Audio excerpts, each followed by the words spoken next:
তো চাকরি প্রত্যাশী বন্ধুরা, আশা করছি সবাই ভালো এবং সুস্থ আছেন। তো আজকে আবার হাজির হলাম হলো বিডিএস এনজিওর যে নিয়োগটা আছে, সেটা হচ্ছে বাংলাদেশ ডেভেলপমেন্ট সোসাইটি।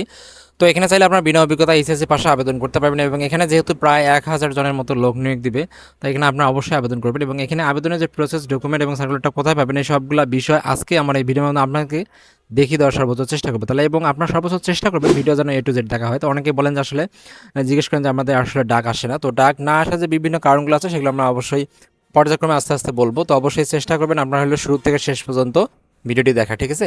এবং অনেকেই আছেন যারা আসলে ভিডিওটা অর্ধেকটা দেখেন, অর্ধেকটা দেখেন না, তাদের জন্য অবশ্যই রিকোয়েস্ট থাকবে হলো তারা সম্পূর্ণ ভিডিওটা দেখার জন্য। আমি বর্তমানে অবস্থান করতেছিল বিডিএস বা হচ্ছে বাংলাদেশ সোসাইটি যে ডেভেলপমেন্ট সোসাইটির যে এনজিও আছে, সেটার অফিসিয়াল ওয়েবসাইটে। আমরা সেখান থেকে পুরো সার্কুলারটা ডাউনলোড করে আমরা আমাদের নিজেদের দেখতে পারবো। তো এটা হচ্ছে তাদের নিয়োগটা, তারা এখানে বলছে যে জরুরি নিয়োগ। এই নিয়োগটা হচ্ছে তাদের জন্য জরুরি, খুব তাড়াতাড়ি তাদের আপনাদেরকে নিয়োগ দিয়ে দেবে। এবং তারা এখানে হচ্ছে বাংলাদেশ ডেভেলপমেন্ট সোসাইটি, যেটাকে আমরা শর্টকাটে বিডিএস বলে থাকি, এবং তাদের বিডিএস যে ওয়েবসাইট আছে সেখানে মধ্যে দেওয়া আছে bd.org। প্রথম যে পদের নাম সেটা হচ্ছে শাখা ম্যানেজার, দ্বিতীয় যে পদের নাম সেটা হচ্ছে হিসাব যে রক্ষক কাম সুপারভাইজার। তো সেখানে এবং তারা এখানে বলছে যে বয়স সীমা সর্বোচ্চ 35 থেকে 35 বছর বয়স। এখানে আপনি অনার্স অথবা ডিগ্রি পাস করলে আবেদন করতে পারবেন। তবে এখানে কিন্তু আপনাকে অবশ্যই কমার্স থেকে পাস করতে হবে, কম্পিউটার অফিস জানতে হবে, অটোমেশন বা কম্পিউটারের যে সকল কাজে যা পারদর্শী সেটা কিন্তু হইতে হবে। ঋণ কার্যক্রমের হিসাব যে ব্যবস্থাপনা, উক্ত পদে কমপক্ষে 2 বছর বাস্তব অভিজ্ঞতা লাগবে। মাসিক বেতন আপনার হলো 30,000 টাকা, পরবর্তীতে 32,000 টাকা করতে হবে এবং করবে আর কি। বৈধ ড্রাইভিং লাইসেন্স আপনাকে থাকতে হবে অবশ্যই। ওকে, আমাদের থার্ড যে পোস্ট আছে সেটা হচ্ছে ফিল্ড অফিসের স্নাতক। যারা অনার্স পাস করছে বা ডিগ্রি পাস করছে তারা এখানে আবেদন করতে পারবেন এবং এখানে 1 বছরের বাস্তব অভিজ্ঞতা থাকতে হবে। মাসিক বেতন প্রথম অবস্থায় 25,000 টাকা, পরবর্তীতে কিন্তু 28,000 টাকা। এবং এখানে যারা আছে বাইক সাইকেল যারা আছে বা এখানে মোটরসাইকেল যারা, তারা অবশ্যই এখানে কিন্তু অগ্রাধিকার পাবে যাদের মোটরসাইকেল আছে। এবং যোগ্যতা সম্পন্ন যে নারী কর্মী আছে তাদের কিন্তু অগ্রাধিকার দেওয়া হবে। আর চতুর্থ নম্বর যে পোস্টটা আছে আমাদের ফিল্ড অফিসার, যেটা হলো এইচএসসি পাশে, সেটা আপনার অবশ্যই এখানে 25 থেকে 30 বছরের মধ্যে আবেদন করতে পারবেন এবং 1 বছরের বাস্তব অভিজ্ঞতা লাগবে। বেতন হচ্ছে প্রথম অবস্থায় 22,000 টাকা, পরবর্তীতে 25,000 টাকা।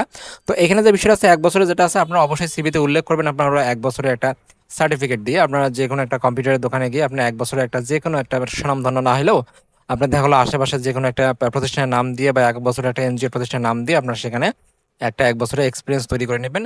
এবং একটু দেখবেন আসলে এটাতে পড়াশোনা করবেন যে 1 বছরের ফিল্ড অফিসারের আসলে কাজগুলো কী কী একটু বুঝতে পারবেন।